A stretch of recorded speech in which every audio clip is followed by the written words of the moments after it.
Hello student, मैं सौरभ कोहली आपका स्वागत करता हूं अपनी यूट्यूब चैनल में। आज हम चर्चा करेंगे अजंता की गुफाओं का। अजंता की गुफाओं का पार्ट 2, क्योंकि पार्ट 1 हम पहले बना चुके हैं। आप उसे जाकर प्लेलिस्ट में चेक कर सकते हैं।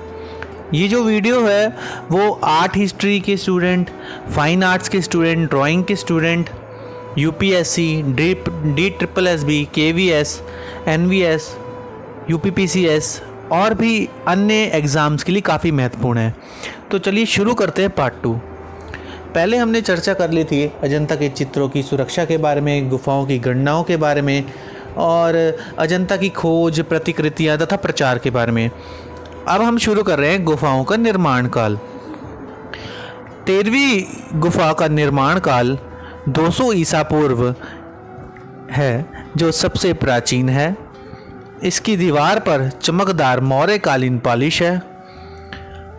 प्राचीन गुफाओं में 8वीं, 12वीं तथा 13वीं गुफाओं में चित्र नहीं है। 8वीं, 9वीं तथा 11वीं गुफाएं संभवतः 200 ईस्वी पूर्व से परवर्ती हैं, क्योंकि इनमें कुछ मूर्तियां भी हैं। 8वीं से 13वीं गुफा तक 6 गुफाएं प्रारंभिक हीनयान बौद्ध धर्म से संबंधित हैं और अनुमानतः 200 ईसा पूर्व तथा 150 ईसा पूर्व से कुछ बाद तक लगभग 250 वर्षों के काल में अनुमानित है निर्मित की गई हैं। शेष सारी गुफाएं महायान बौद्ध धर्म से संबंधित हैं। 6ठी तथा 7वीं गुफाओं का निर्माण 450 ईस्वी से 500 ईस्वी के मध्य किया गया है। शेष गुफाएं अर्थात 15वीं से 22वीं, 21वीं तथा 19वीं और पहली से 5वीं तक की गुफाएं 500 ईसा पूर्व तक बनाई गई हैं। कई गुफाओं को अधूरा छोड़ दिया गया है। पहली गुफा फर्ग्यूसन के अनुसार सबसे बाद में चित्रित की गई है। अब हम चर्चा करेंगे भित्ति चित्रों का कालक्रम। इन गुफाओं में बने चित्र उसी समय के नहीं हैं जिस समय इन गुफाओं का निर्माण हुआ। सबसे प्राचीन चित्र निश्चित रूप से 9वीं तथा 10वीं गुफा में है। इन गुफाओं के चित्रों में से कुछ पुनर्बाद में ऊपर बनाए गए चित्रों से ढक दिए गए हैं। इन आरंभिक चित्रों की शैली में सांची की प्रस्तर शिल्प शैली से इतनी समानता है कि उनको निश्चित रूप से इसी समय का माना जा सकता है। यह गुफाएं दक्षिण के आंध्र राजाओं के संरक्षण में चित्रित की गई। यद्यपि यह राजा बौद्ध धर्म के अनुयायी नहीं थे, परंतु वह बौद्ध धर्म के प्रचार में कोई अवरोध उत्पन्न नहीं करते थे। इसके पश्चात ऐसा प्रतीत होता है कि कई सौ वर्षों तक अजंता में चित्र नहीं बनाए गए। अजंता में अधिकांश चित्र निस्संदेह चालुक्य राजाओं 550 से 642 ईस्वी तथा बरार के वकाटक राजाओं के समय में बनाए गए। 16वीं गुफा में एक वकाटक लेख भी है। इसके पश्चात पल्लव राजाओं के शासनकाल में चित्रकारी का कार्य रुक गया, क्योंकि ये राजा शैव थे।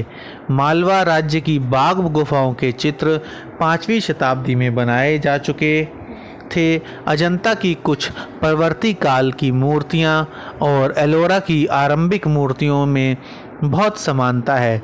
चित्रित गुफाओं में से निम्न गुफाओं की चित्रकारी महत्वपूर्ण है।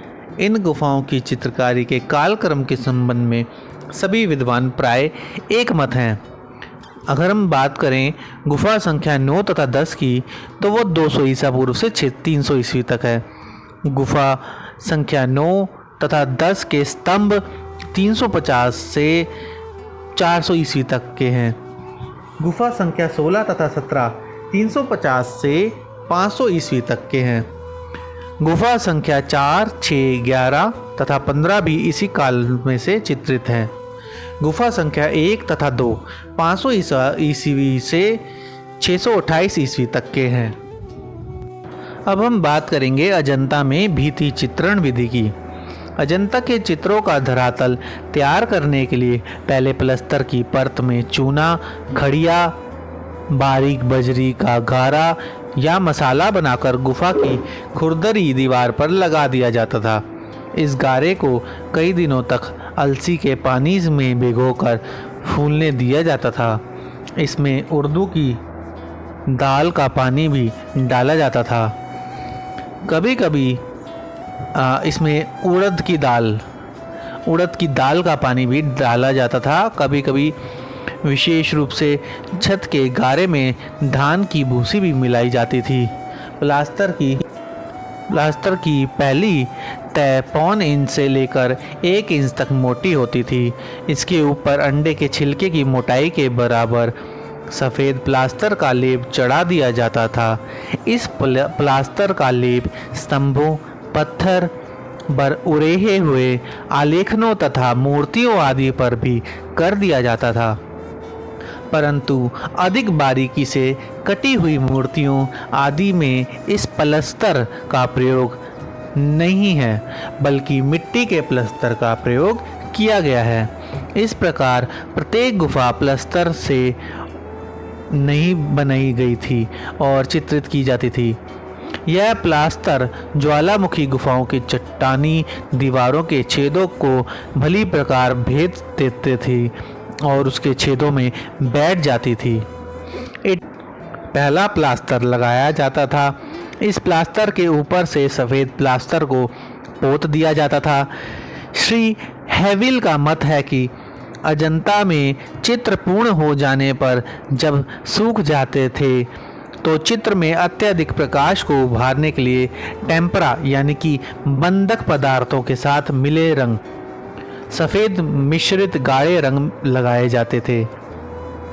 लेडी हैरिंगम के मतानुसार सफ़ेद प्लास्टर पर पूर्ण विवरण सहित लाल रेखांकन करने के पश्चात एक ही पतले गंदे हरे रंग या टेरावट रंग, गंदा सब्ज रंग, एक खनिज रंग से कहीं कहीं लाल रंग झलकता छोड़कर बल या टोन लगा दिया जाता था और फिर स्थानीय रंग लगाए जाते थे। बाद में काले तथा भूरे रंगों से निश्चित सीमा रेखाएं बना दी जाती थी, परंतु बाद में आवश्यकता के अनुसार छाया का भी प्रयोग किया जाता था। गोलाई लाने के लिए यथार्थ छाया तथा प्रकाश का प्रयोग नहीं किया जाता था, परंतु विरोधी स्थानीय रंगों या काले सफ़ेद रंगों के प्रयोग के द्वारा आकृति को निश्चित रूप प्रदान किया जाता था। परंतु ग्रिफिथ्स महोदय ने चित्र के रेखांकन में केवल लाल रंग के प्रयोग के द्वारा रेखांकन करने की पद्धति का ही विवरण दिया है। चित्र में आवश्यकता अनुसार छाया का प्रयोग किया जाता था, जैसे ठुड्डी के नीचे गहरे रंग का बहुधा वॉश यानी कि वॉश लगाकर गोलाई को उभारा जाता था। अब हम चर्चा करेंगे अजंता के भित्ति चित्रों के रंगों के बारे में। भित्ति चित्रण में गिने चुने खनिज रंगों का ही प्रयोग किया जाता है ताकि वह चूने के क्षारात्मक प्रभाव से अपने अस्तित्व को ना खो बैठे। अजंता तथा बाग में जिन रंगों का स्वतंत्रता से प्रयोग किया गया है उनमें सफ़ेद, लाल, पीले और विभिन्न भूरे रंग हैं। इनके अतिरिक्त एक गंदे हरे यानी कि जैसे टेरावट और नीले लेपस लाजुली रंगों का प्रयोग है। सफ़ेद रंग प्राय अपारदर्शी है और चूने या खड़िया से बनाया गया है। लाल तथा भूरे रंग लोहे के खनिज रंग हैं। हरा रंग एक स्थानीय पत्थर से बनाया गया है जो तांबे का खनिज रंग है, जैसे टेरावट कहते हैं। अजंता के परवर्ती चित्रों में लापिस लजुली रंग जो नीले रंग का भी प्रयोग है। यह रंग एक बहुमूल्य खनिज पत्थर से बनाया जाता है और इस रंग को फारस तथा बदख्शां से आयात किया जाता था। शेष रंग स्थानीय हैं। प्राचीन चित्रों में जैसे जोगीमारा और 5वीं शताब्दी के सिगरिया गुफाओं के चित्रों में नीला रंग बिल्कुल भी प्रयोग नहीं किया गया है। 6ठी शताब्दी में अजंता की दूसरी गुफा में लापिस लजुली रंग यानी कि नीले रंग का प्रयोग दिखाई पड़ता है। अजंता की गुफाओं की चित्रकारी में लाल तथा पीले रंग का अत्यधिक प्रयोग है। अनुमान है कि अजंता के चित्रकारों ने संख्या की भस्म से बने पीले रंग का प्रयोग भी किया है। अब हम बात करेंगे अजंता की गुफाओं के चित्रों का विषय। आलंकारिक आलेखनों को छोड़कर अजंता के अधिकांश चित्रों का विषय बौद्ध धर्म से संबंधित है। इन चित्रों में बुद्ध के विभिन्न चित्र और पवित्र धर्म चिन्ह सम्मिलित हैं। साथ ही बुद्ध की जन्म जन्मांतर की जीवन कथाएं तथा जातक कथाएं इन गुफाओं की चित्रकारी का प्रधान विषय है। जातक कथाओं के अंतर्गत बुद्ध के अनेकों पूर्व जन्मों की कथाएं हैं जिनका चित्रकार ने सुंदरता से अंकन किया है। यह जातक कथाओं के ही चित्र हैं। यह बात दो आधारों पर ही कही जा सकती है। प्रथम, इन चित्रों पर जातक कथा का नाम लिखा है, परंतु चित्रों के नष्ट हो जाने से चित्र को पहचानने में असुविधा होती है।